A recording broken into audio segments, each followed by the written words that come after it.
Britain's news channel. Why go out on a Friday night when Friday night comes straight to your home? Talking about. Join me and my A-team of top pundits. Chemistry tonight is electric. As we tackle the big stories of the day with wit, insight and fearless energy.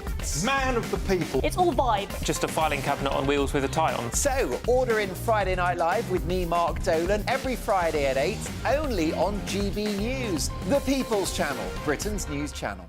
Good Afternoon Britain isn't just about us. The wonderful thing about this programme is it's about everyone watching. It's an interactive programme. Well, there absolutely is something to see here, and we're going to be talking about it more. Whether it's breaking royal news, Will, please bring us up to date. or indeed a particularly punchy speech in the House of Commons, Very, very curious. we bring it to you live, and then we bring you live reaction as well. That's Good Afternoon Britain, weekdays from midday. Only on GB News, the People's Channel, Britain's news channel.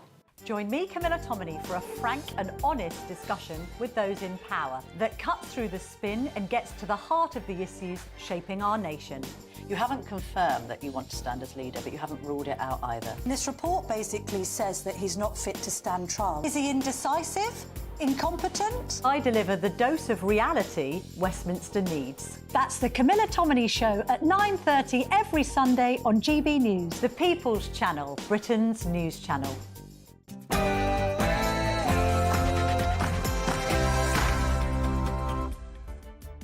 Hello, good evening. It's me, Jacob Rees-Mogg, on State of the Nation tonight. It's COP29, and you know what that means. Calls for climate reparations to the developing world worth trillions of pounds are back on the table. While no serious world leader is in attendance, the Reverend Starmer has bucked the trend. Former Tory leader Lord Howard has launched a scathing attack on our human rights laws as powerful judges continue to get the final say on illegal migration over democratically elected politicians. Meanwhile, Remembrance Day has faced calls for decolonization, with activists claiming the day ought to reflect on the cost of colonial conflicts. Plus, Labour has been warned that its war on beautiful architecture is fueling misery and loneliness across the UK. I will be joined by the author of the report shortly. State of the Nation starts now.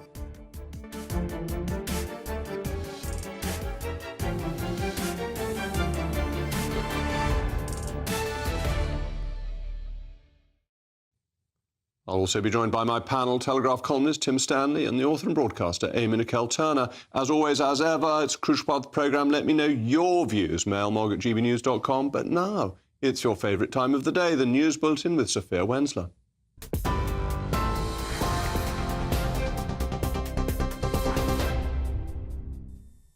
Jacob, thank you. Your top story this hour from the GB Newsroom.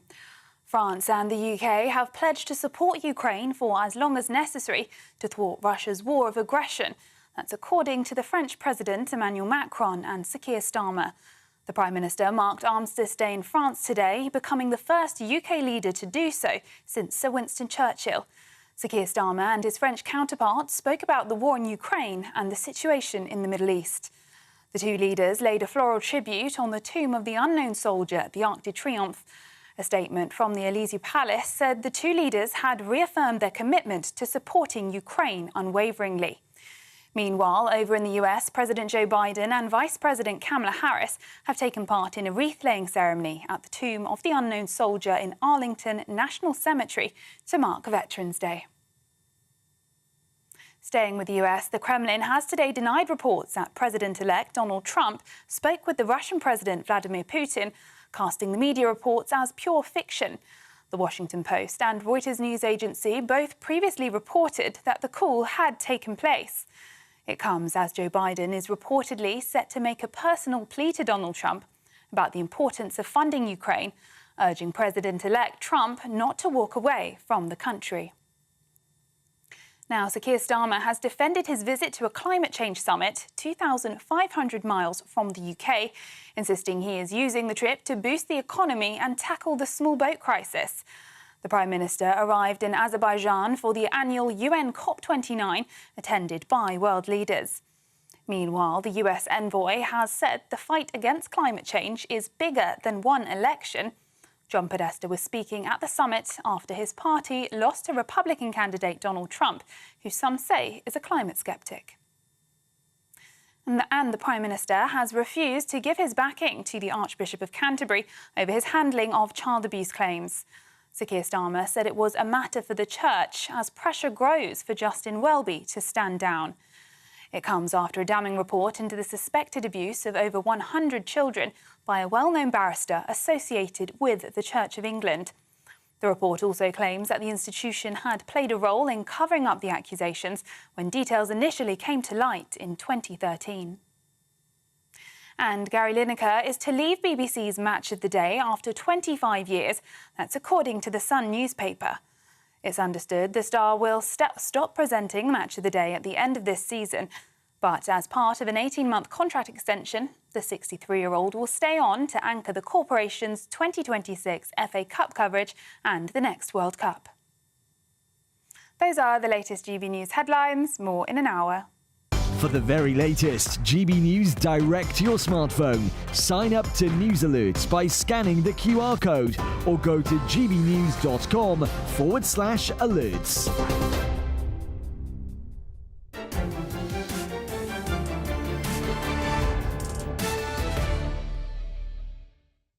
Welcome back to State of the Nation. Donald Trump, Joe Biden, Olaf Scholz, Emmanuel Macron, Ursula von der Leyen and Xi Jinping. What do all of these leaders have in common? None of them has bothered to go to COP29 in Baku, Azerbaijan. Perhaps you could say they were Bakuing out. Meanwhile, Sir Keir Starmer has bucked the trend set by Western leaders and instead followed in the footsteps of the Taliban and attended the summit. Top of the agenda is trillions of pounds in climate reparations, in which the UK would be dragged into a package whereby developed nations would splash taxpayers, that's your cash, on developing nations. Well, it may surprise you to hear that in a way we've already been paying climate reparations, precisely £11.6 billion of your hard-earned money. Granted, it was a sum set by the last government, but that doesn't mean it wasn't a mistake and remains one now. But will Sir Keir succumb to such demands? Well, as in the case of slavery reparations, it really appears to be a case of chickens coming home to roost. Remember that in 2022, Pakistan had disastrous flooding. In spite of having its own space program and nuclear weapons, at that time it called for climate reparations, which Ed Miliband, now the Secretary of State in charge, indicated he supported, claiming that we had an historic responsibility. It's almost as if Ed Miliband takes his cue from climate fanatic Greta Garbo. More or less it started in the UK, since that's where the Industrial Revolution started. We started to burn coal there. So of course the UK has an enormous historical responsibility when it comes to historic emissions and so on, since the climate crisis is an accumulative crisis. I find it very strange that they are the ones who we are supposed to look up to now, but they are objectively one of the biggest climate villains. Well, she doesn't look like the Greta Garbo I remember from the films, but never mind. These are the people who are now in charge, and it's no wonder less developed countries want to squeeze all the juice out of the climate change reparations orange. But the real point is that Starmer is choosing to align himself with a failing and costly agenda. Just as Donald Trump is elected US president, a man who understands the need for energy independence, that cheap energy is the way to grow the economy, and that nations will never achieve anything by making themselves poorer, Reverend Starmer has done the opposite of seizing the opportunity his election represents for the special relationship. And having schmoozed EU leaders last week, he's now at COP29. Is he ever in the UK? In COP29 to identify himself with net zero. The future of a post-Brexit Britain lies with alignment with the United States, an economically active country, not with the dead hand of Europe, and certainly not with the climate fanatics in Azerbaijan. Only when we pursue, like America has, energy independence, domestic fossil fuel productions, and note that Norway is trying to maximise North Sea oil and gas output as we close ours down, as well as cheap energy and market-driven solutions, can we expect to improve living standards of, as Starmer would say, working people and the sons of toolmakers. As ever, let me know your views via mailmog@gbnews.com, but I'm especially pleased to be joined today by the political scientist, author and president of the think tank Copenhagen Consensus Centre, Bjorn Lomborg. Thank you so much for joining me, Ms. Lomborg. You've written about this at length, and one of the things that is used to campaign for reparations is the instance of disasters on the basis that they're more common and countries are suffering more, and we've had the floods in Spain. But you argue that the links aren't always there. Perhaps you could explain that a bit. Well, it's great to be here. Thank you very much. So first of all, we need to recognize that it's not correct that we're seeing ever more disasters. If anything, we're seeing less impact both in terms of cost and in terms of dead. In terms of cost, we would expect as countries get richer, you would see an increase in the same amount in GDP. So fundamentally that the percent of GDP would be the same, but it's actually declined. Since 1990, global costs from weather-related disasters have gone down from about 0.25 to about 0.2 or a little less. Gone down, not up. And likewise, we know that there are many fewer people dying from climate-related disasters. 100 years ago, it used to be about 1 million people dying each year. Now it's about 10,000 people, so a reduction of more than 97%. Again, this does not mean that climate change is not a problem, but it does mean that when you're being told it's just getting worse and worse and out of hand, it's just simply not true. So you're against the doom-mongering that goes on. What do you think the climate change problem is, and how would you suggest tackling it? So fundamentally, temperatures do go up because of global warming. Again, I'm a social scientist. I'm just listening to a lot of the climate scientists who are telling us CO2 is a greenhouse gas. All other things equal, you will see a temperature rise. By the end of the century, it's likely that if we don't do anything more, it may be an increase of up to 3 degrees compared to what it was in, say, 150 years ago.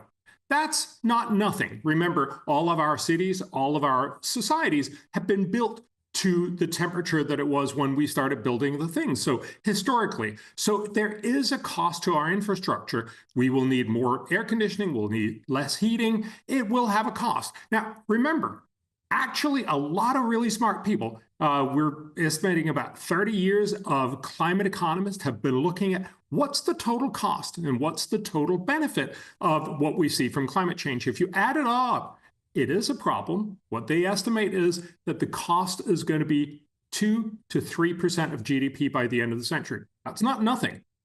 But of course, if you end up spending, say, 10% of your GDP now in order to avoid a little bit of the 2 to 3% in 100 years, that's just dumb. And unfortunately, that's what we've set ourselves up to. Right now, the economic estimates show that if we do net zero, it's going to be so fantastically costly. We're estimating the benefits is worth about $4.5 trillion US per year over the 21st century. So definitely not nothing. It is a problem. But the cost of doing so will be about $27 trillion, or 7 times more. You're simply paying £7 every time you do 1 pound of good. That's just dumb. And of course, you won't get most of the world on board with that. And indeed, the poorest countries in the world don't really want to do it unless they're given large amounts of money. But will they even do it if they are given these amounts of money, or are they just trying to get as much out of the West as they can?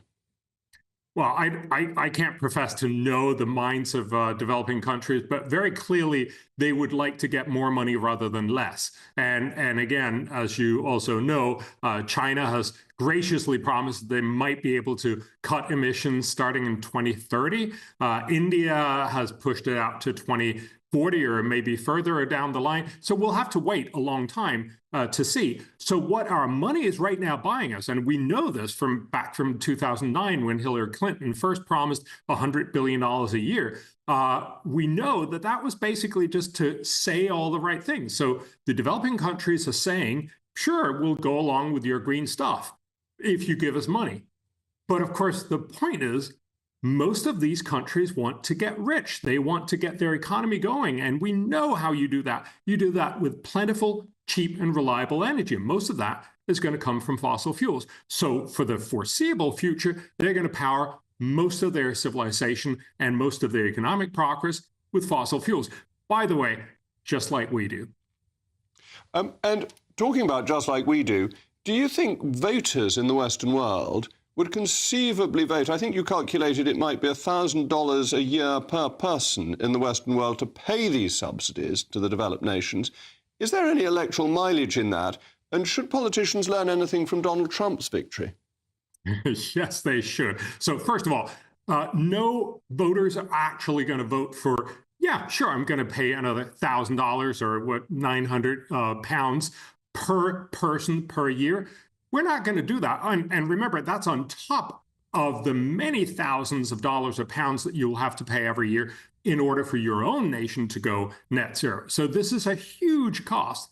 Right now, it's being framed as this moralistic, well, but we have to do good for the world, which I get can get you some mileage, but no, most people won't do it. We have a new survey in the US where even $12, so about 10 pounds or thereabouts per year, is only just get a majority of voters, and much higher, they just say no. And I think that's very likely to happen in all rich countries. And of course, that's what Donald Trump's victory, I mean, there's many other things that go on, but one of the things it tells us is you will never get a Donald Trump administration to say, sure, we're going to hand over $1,000 per person. We're going to hand out $500 billion or however much they want. That's just not going to happen. And the reality is we're not going to solve global warming by giving over lots of money. We're going to solve this like we've solved most other problems, through innovation. Through innovation. I couldn't agree with you more. Thank you so much, Bjorn, for joining me, and I hope you'll become a regular guest on this programme. Thank you. Well, with me now is a great friend of the programme, Lloyd Russell-Moyle, who, luckily enough, attended COP last year. Lloyd, thank you for coming in. I assume you want Labour to win elections in future. If they're going to be charging $1,000 a year to voters to pay money to foreign governments for climate change that they won't then do much about, it's not going to work, is it? Well, I think that we have to step back a little bit from this language of reparations, etc., which I don't think is very helpful for a domestic audience. I don't think that's the language that is based on the Rio principles. The Rio principles, which were agreed in 1992, a conference that Thatcher, of course, supported greatly, was twofold. One is the polluter should pay, and two is that we have common but differentiated responsibilities. That means that the globe has to commonly have responsibilities, but each country should effectively pay their way. No one should just be receiving. And, of course, some of the middle-income countries don't like this. Brazil, China, etc., shouldn't be getting any money from us. Probably India shouldn't even be getting much money either. In fact, actually, they should be able to do the transition themselves. And why do we want to support a just transition rather than just say everyone in it for themselves? Well, because we know that when the Industrial Revolution happened, it was detrimental for many working people, for people who lived in villages and moved to towns. Their life expectancy went down, the diseases went up. Their lives were much more miserable for a number of years, but it was a good thing to do in the long run. We want to make a kind of transition again in this world, but we don't want to have all the negative things that happened in the Industrial Revolution. And life in rural England in the 18th century wasn't actually as nice or as long or as comfortable as people often think it was. No, but it was better. It was better than the cities in the immediate aftermath of the Industrial Revolution. A country with the largest number of people below poverty in the world, what you want is cheap electricity, which they've got. I mean, their electricity prices are a fraction of those of the UK. And you're not going to increase electricity prices either to export more to the UK, so the CBAM won't work in that regard, or indeed for your own people, because it is much more important, and indeed morally more important, to lift those people out of poverty than it is to worry about carbon dioxide emissions. Yes, I mean, personally, I read Bjorn's book. It was my 15th birthday present when I was 15, the Sceptical Environmentalist, and I attended my first UN conference at the age of 16 with the British delegation when we had the Blair government. For me, it has always been about sustainable development rather than just focusing on climate change. You have to look at the whole piece. And I think, actually, there are some interesting things out of the Donald Trump presidency. Working people are fed up with environmental rules that basically just means that they lose their jobs here and they're exported to China for then cheap imports that haven't met any of the environmental conditions to come back to the UK. This is madness. And what we need, actually, is a decent set of tariff arrangements that say, if we're putting in rules here, the goods that come into this country need to meet the same rules. But that just makes your economy less efficient and means consumers can afford less. Well, so it penalises the whole of the economy in this country to try and achieve something that isn't going to be achieved anyway because the poor countries aren't doing it. I think that the people in America and people in Britain are fed up with cheap imports that destroy their jobs. And that's why Trump said, I will increase import tariffs because I will stop these cheap imports coming over. Because we have regulations on the environment, not just about climate change, about polluting our rivers, polluting our seas, and we all don't want our rivers and seas to be polluted. But I think electorally it's different, because if you look at the 1930s when tariffs came in, there was mass manufacturing as one of the biggest parts of the economy. Now, numbers of jobs, it's small. Every time you put on a tariff, you put up prices for 100% of consumers to save remarkably few jobs. It's very bad politics as well as dreadful economics. No, I mean, I don't agree with you. You don't put on blanket tariffs. Blanket tariffs are of the 19... If you put tariffs on steel, put a CBAM on steel. Yes, sorry to interrupt. exactly. Put a CBAM on steel. You put up steel for every building, every motorway, everything that is built in this country, because our steel's now pretty much been shut down because of stupid environmental decisions, and that damages 100% of consumers and taxpayers. You don't necessarily put it on all steel. Even if you've done it already, it would only have saved a few thousand jobs. What you do is you say, what's the kind of steel that we are able to produce in the UK?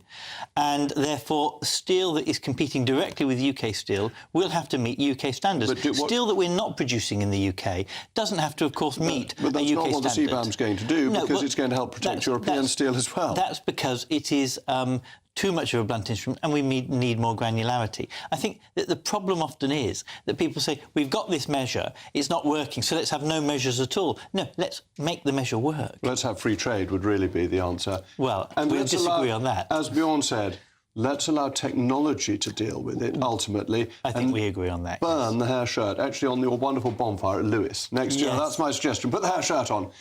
Thank you very much, as always, Lloyd. Now, the former Conservative Party leader, Lord Howard, is joining State of the Nation on Wednesday. But after the break, we'll be discussing his excoriating critique of our Blair-era human rights laws and how they're impeding our ability to tackle illegal migration.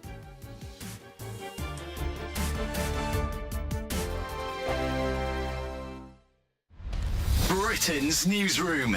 Weekday mornings from 9:30. Let's talk to Roger Kisker, who is the legal counsel for the Christian Legal Centre. Good morning, Roger. I'm really impressed, actually, by the fact that this school is taking the government to court on this. It's the only way we might get any sort of change. How important is it for these families who find a local religious school to keep their children in there? And are they all billionaires awash with cash? Yeah, I mean, first of all, this is about the fundamental right to educate your children in conformity with your religious beliefs. That's a right guaranteed under the European Convention of Human Rights. And any legislation, primary or secondary, has to be compatible with that convention. And so the basis of our claim is that this is an unfair tax, because every country in the EU, first of all, it was by directive that there was no VAT on private education. In the Council of Europe, which is 56 member states, there are no other countries which put VAT on private education. This is an attack on school choice, and this is an attack on honest, hardworking parents who simply want to have their kids educated in a manner which they want them to be raised by themselves. And that, in a democratic nation, should be a given. Obviously, Labour's logic being, just to provide some balance here, Roger, is that families who send their children to private school can afford the extra 20%. Whether they have 1, 2, 3, 4, 5 children at school, they should be able to afford it, and the schools should be able to absorb some of that cost. And that money will be spent in the state sector. Can you see the logic behind the reasoning? To be honest, I can't, because not every school is Eton. Not every parent has the means to send their children to private education. GB News, the People's Channel. In the GB Newsroom, we bring you the news as it happens. With our team of dedicated journalists across the UK. We're ready to keep you up to date with what's happening every half an hour, every single day. Bulletins here on GB News. The People's Channel. Britain's news channel. Weekdays on GB News. Wake up to breakfast every day from 6 a.m. Followed by Britain's Newsroom at 9:30. At noon, it's Good Afternoon Britain. Followed by Martin Daubney from 3 p.m. Only on GB News, the People's Channel, Britain's news channel. Join me, Nana Okoye, for an informative, interactive news programme with a difference. It's fun. No, he didn't say that, Dave. I'm so surprised. I think there's an element of truth to that. Join me from 3 p.m. every weekend, only on GB News, Britain's news channel.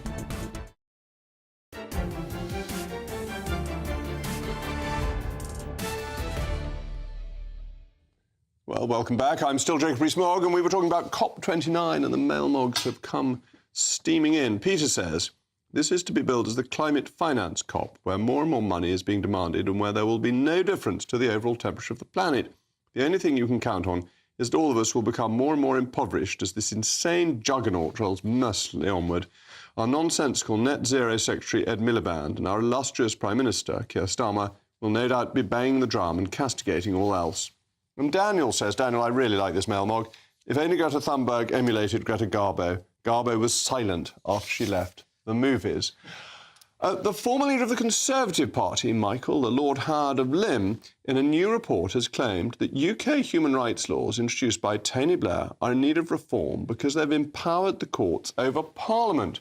This comes as Italy suffers similar problems with its Albania migrant plan. 1 in 8 migrants sent to Albania been returned to Italy on the grounds of poor health after a battle with the courts. This fundamentally gets to the heart of the issue. Lord Howard has pointed out who ought to decide these matters, judges or democratically elected politicians. Well, I'm joined now by my feistiest panel, the Telegraph columnist Tim Stanley and the author and broadcaster Amy Nicole Turner. Amy, let me come to you first, because surely the highest protector of human rights is democracy.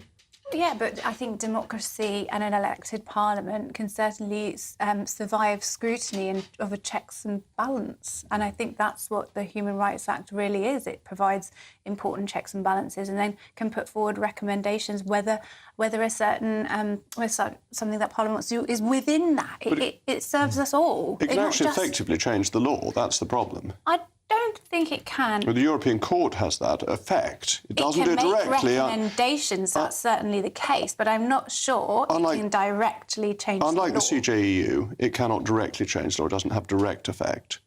But we implement their judgments again and again and again. And it's had all sorts of peculiar consequences. The police are tied up because of a human rights judgment, protecting gangsters from other gangsters. Did you know that? And that's a Supreme Court judgment in the UK. This is mad. The key with all these conversations and all these anecdotes that we can bring up of what the Human Rights Act... No, this isn't an anecdote. This is a Supreme Court judgment. Where it has given judgments a certain whatever outcome, you have to remember that when you take away the rights of, say, a group of people such as migrants, which is what we're seeing happening with Giorgia Meloni's government, you also take them away from us. No, you don't, but I don't think migrants have rights. I think British subjects have rights in this country. Well, I think if you're here illegally, I don't see why you've got rights. Well, you do have rights. Why? Under the 1951 Refugee Convention, for example, that protects No, that's a convention for you to claim asylum and then you can be here legally. But whilst you're here illegally, I don't think you've got the same rights as a British subject. An asylum seeker has the right to claim asylum in a safe Not if they've come illegally, they don't, because we passed a law to say that. But if there's no other way of them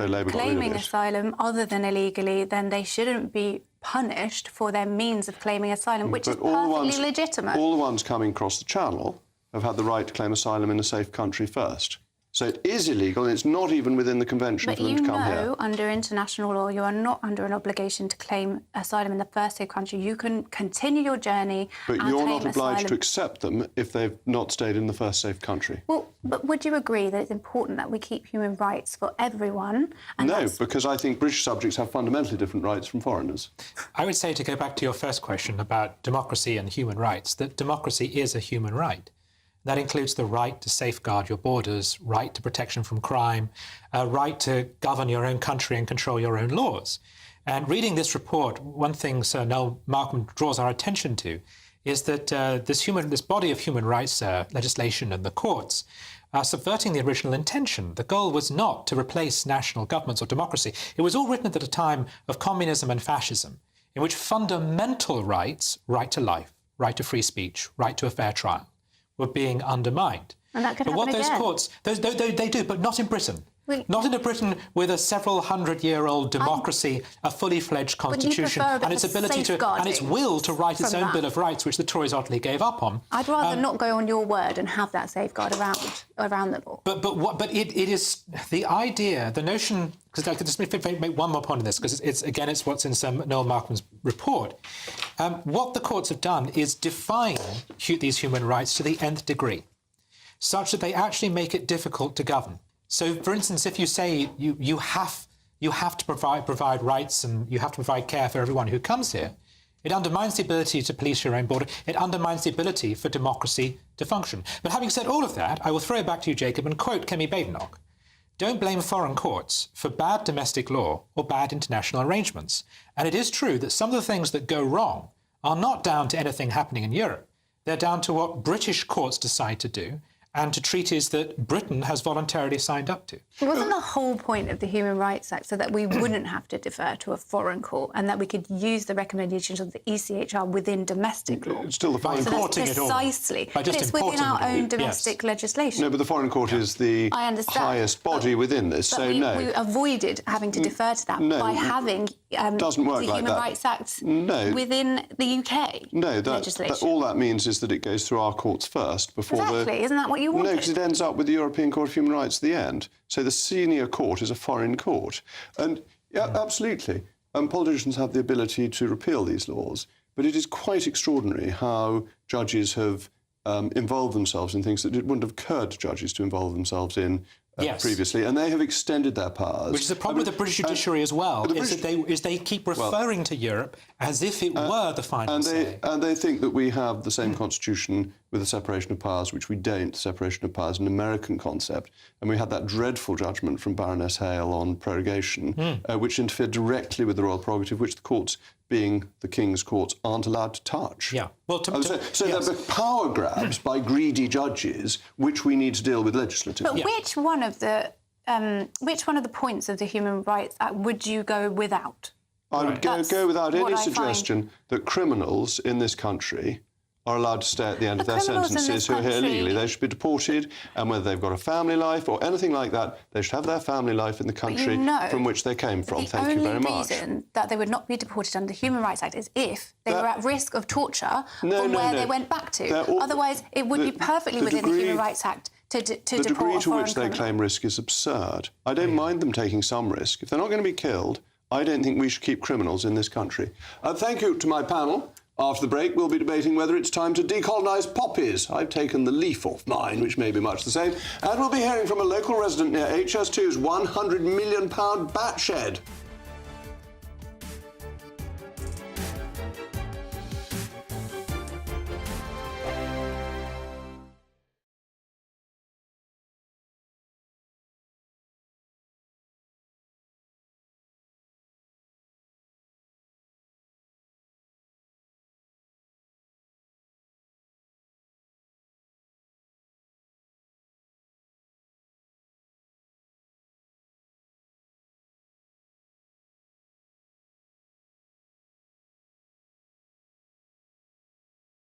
Mark Dolan tonight is your weekend dose of news, debate and entertainment.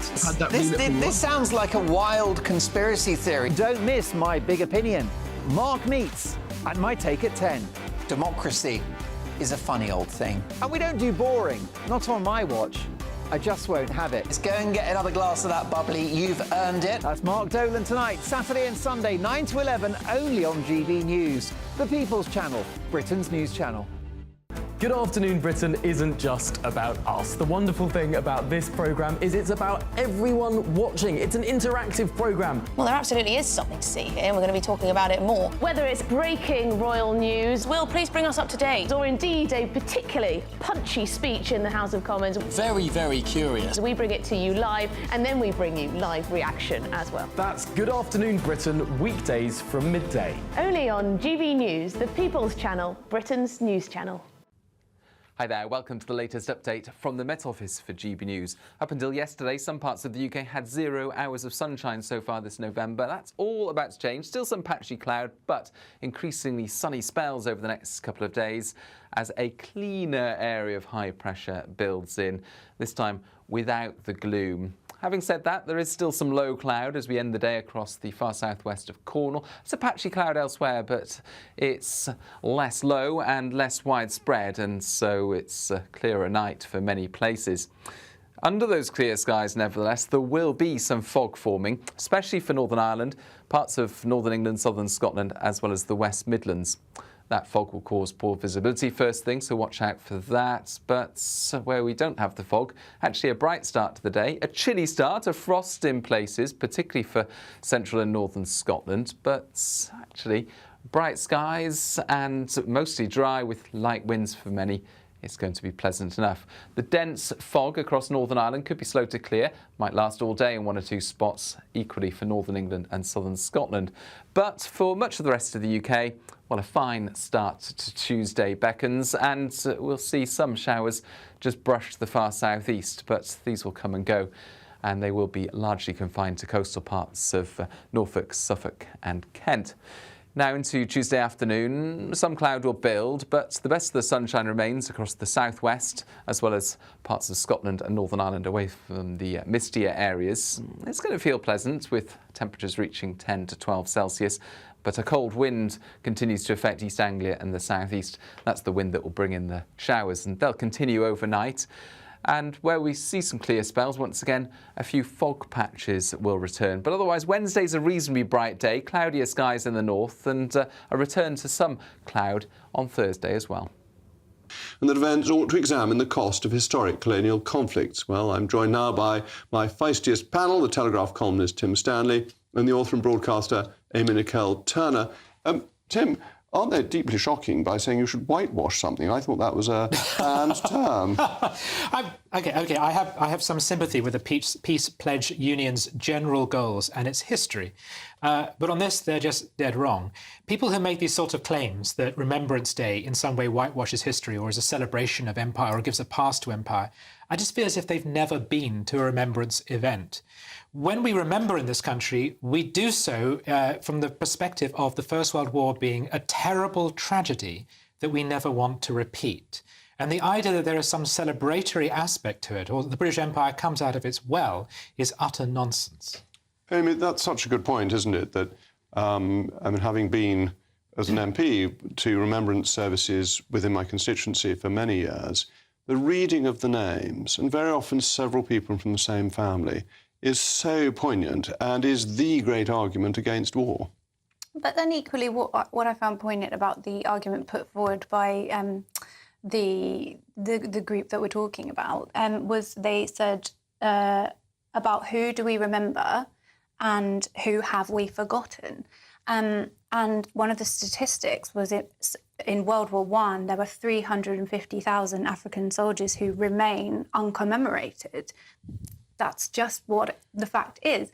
And Remembrance Day has evolved. It has. It was originally just after World War I and then World War II and then the subsequent conflicts that we now commemorate and the military war dead that it remembers. Yes. And I think this voice, whether we agree with it or not, it's only going to get louder. People are becoming more and more aware of what happened. I'm going to have to interrupt because this is just such nonsense. First of all, we do commemorate the people who fought in the empire.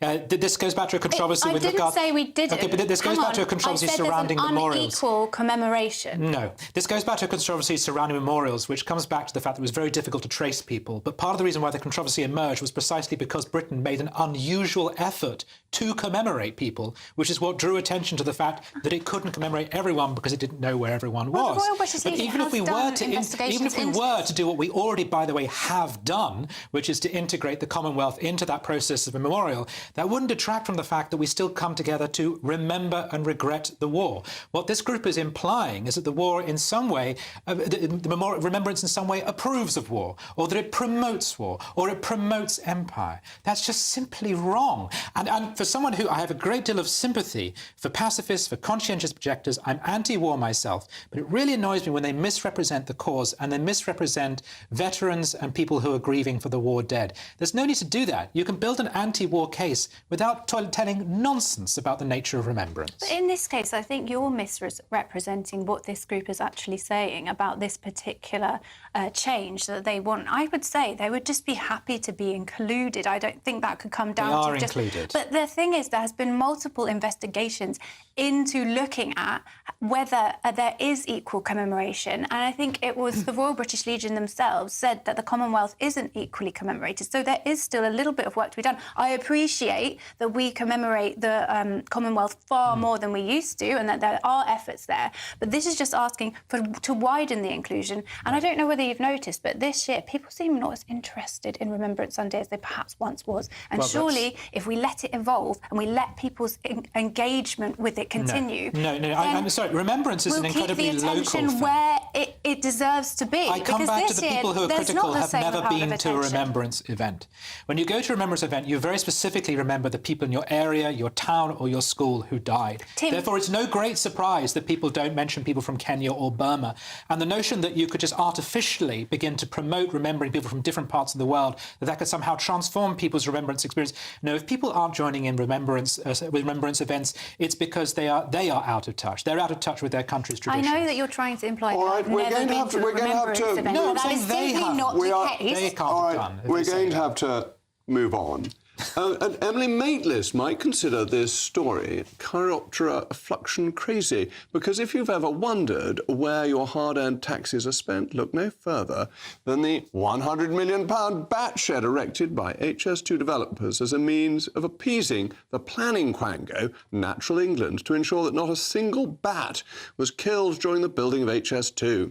The Buckinghamshire monstrosity has unsurprisingly irked many of the local residents, and I'm joined by one of them now, Ray Sloane, from Twyford, Buckinghamshire, and a local parish councillor. So, Mr. Sloane, thank you very much for joining me. Is this just a batty project of taxpayers' money being squandered? Mr. Rees-Mogg, I'm very sorry, but it's Mrs. Sloane. I'm so sorry. No, that's all right. I'm used to it. Sorry, what was your question? My question was this just a batty thing, a terrible waste of £100 million of taxpayers' money? If you want my honest opinion, the whole wretched railway is a total waste of money. Unfortunately, when it first came up and we did the Transport Select Committee meetings and spoke to numerous MPs and people concerned, nobody listened to us. Had it gone ahead and they hadn't stuck to their business rating, which was red amber at the time, then they wouldn't have done it. But now they're cutting back on the speed, they're cutting back on the number of trains, the passengers, etc. And one of the problems that they had was they had to go straight. And going straight meant they had to go through a load of ancient woodland, which includes Sheep House Wood, which is where the Bat Bridge is going to be built. They had tell me about the problems. But do bats use bat bridges? I mean, do bats obediently go across bat bridges, or do they just fly where they feel like? I mean, it all seems so odd and so expensive. The particular bats concerned are Becksteins, which are seriously protected bats. They're very rare. And they go from one colony to another to breed. The problem is that the colonies transfer over where the railway line is going. HS2 Limited were warned of these bats, and they were warned of the problems. Originally, they were talking about putting two little bridges across, so the bats could go across these two little bridges. But unfortunately, the bats wouldn't know that there were two little bridges and where the two little bridges were. So now they've decided that they would put a whole bat range bridge through the length where they do migrate. But for £100 million, couldn't you just have a bat breeding programme and breed these bats somewhere else or something? I mean, it just seems such a disproportionate amount of money for a few bats, even if they're rare. It is a disproportionate amount of money. And in Germany, in Stuttgart, they did try that. They tried relocating them. And unfortunately, the colonies all just died. So it didn't work. It had been tried. All sorts of things are being tried.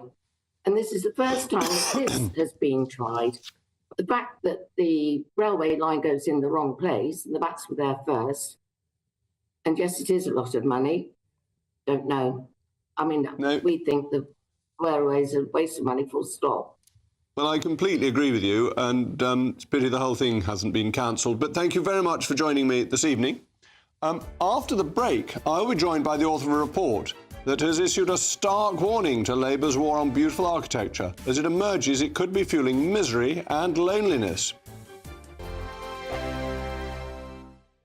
Sunday with Michael Portillo from 11, only on GB News. It seems that the younger generation's interest in literature is waning. Academics argue that educational policies have failed to encourage reading for pleasure, contributing to declining numbers of English literature students and a shift towards young adult books rather than classic novels. According to 2023 figures from the National Literacy Trust, the number of 8 to 18-year-olds who say they enjoy reading has sunk to its lowest level for almost 20 years, with a quarter fewer reading each day over that same time period.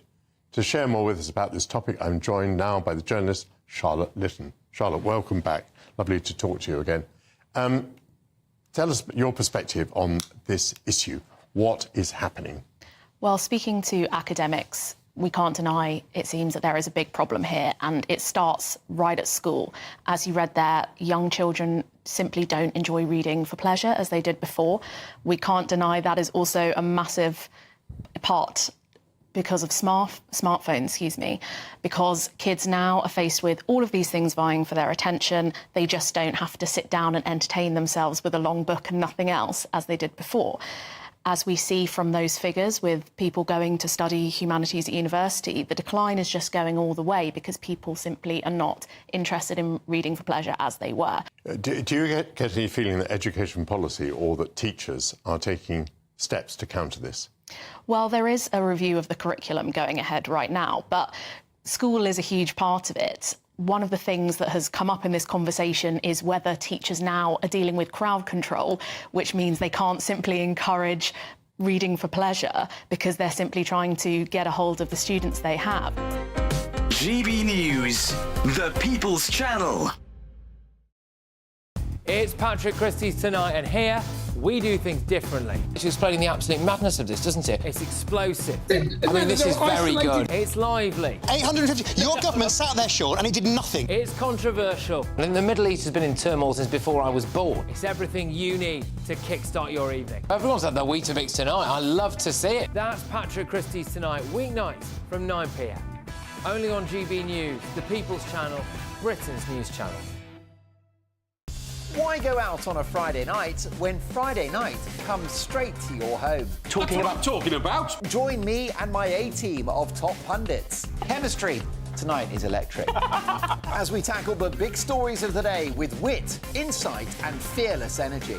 Man of the people. It's all vibe. Just a filing cabinet on wheels with a tie on. So, order in Friday Night Live with me, Mark Dolan, every Friday at 8, only on GB News, the People's Channel, Britain's news channel.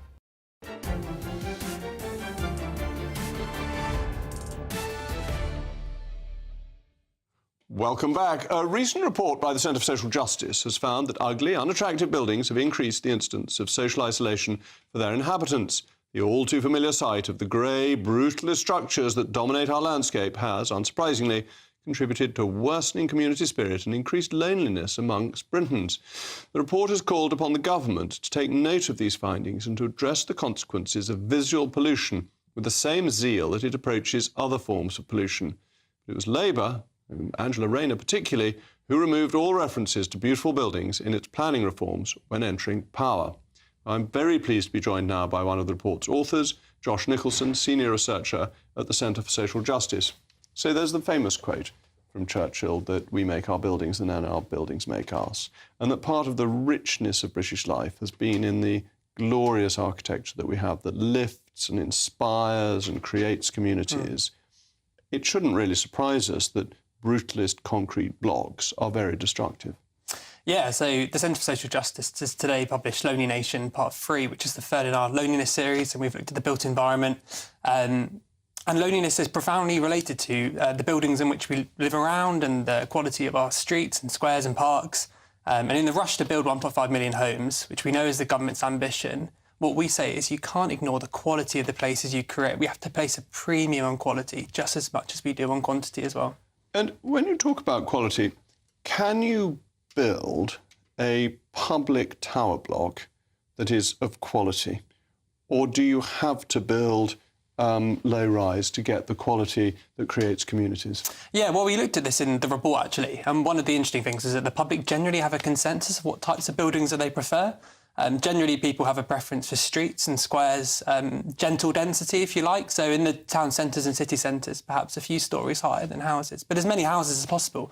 And it's really around the streets and squares that people are able to find community, in the parks as well, having access to green space. And the community issue is fascinating because when people built the tower blocks to start with, they thought that because people had doors coming out on a landing together, you would create a community that way. So it was very well intentioned.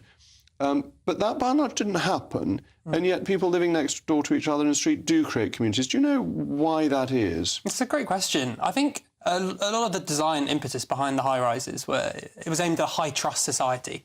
Lots of neutral space, if you like, so green spaces between tower blocks, between blocks. One of the realities today is that we don't really live in a high-trust society. Our polling found that 64% of people don't know their neighbours. Most people say the buildings in their community aren't designed to create community spirit. So actually we need to kind of consider in the built environment, in the ways in which we're designing our places, how we can put the features in which we know bring people together. One of those is actually front gardens. So if you have a front garden, you're much more likely to know your neighbours and it improves your mental health. I was very interested. David Kynaston wrote an exceptional series of books on post-war Britain. And in that he had the public opinion surveys. A lot of it was based on public opinion surveys, showing that 70% of people, when asked, consistently wanted to live in houses with gardens, and 3% wanted to live in tower blocks. Yet governments provided tower blocks rather than houses with gardens. What's the motive for that? Why do they do? Why? I mean, I was in government.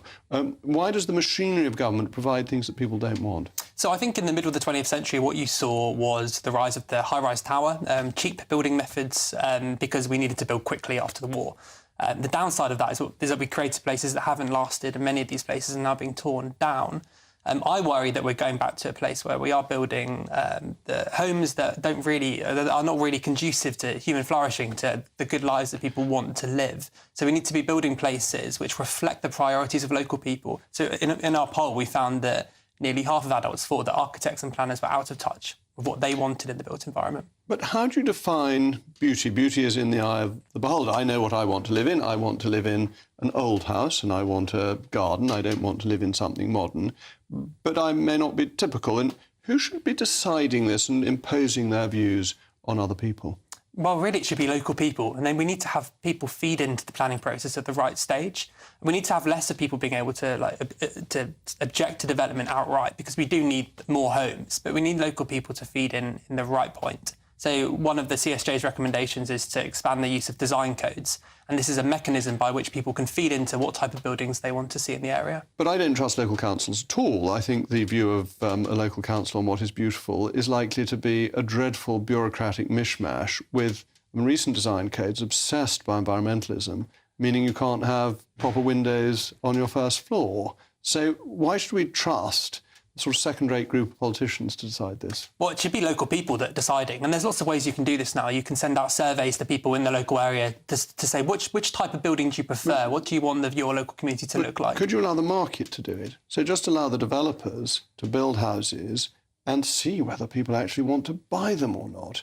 Because Poundbury has been enormously successful commercially because people actually like traditional buildings with a little garden. There's an amazingly high density, actually, at Poundbury. It's the surprise about it.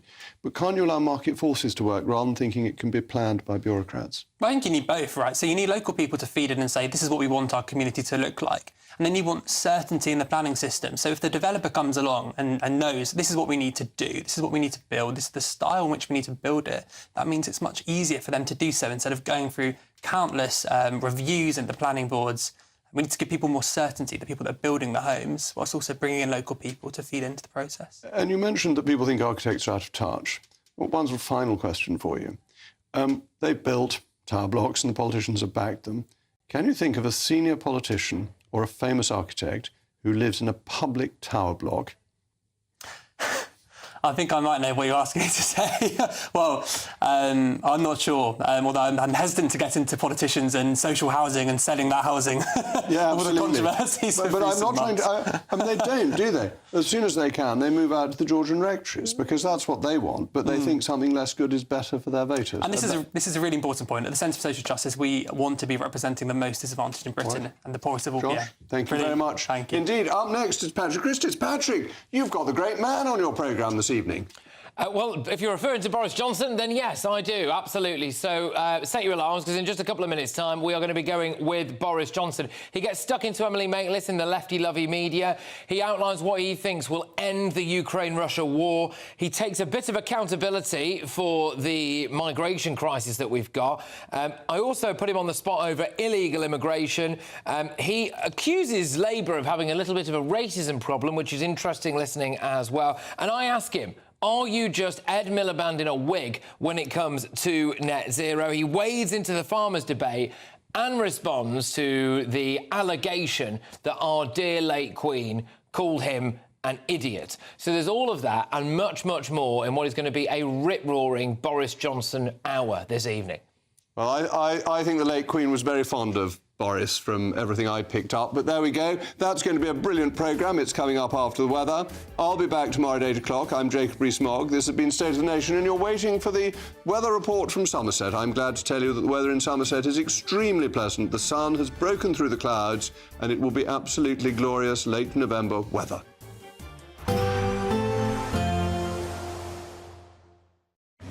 Even though we'll see a cloudy start, it'll be a bright outlook for the rest of the day.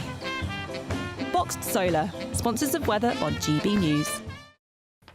Hi there, welcome to the latest update from the Met Office for GB News. Following a brighter start to the week for many of us compared with the last week, it stays clear overnight. That will lead to frost and fog in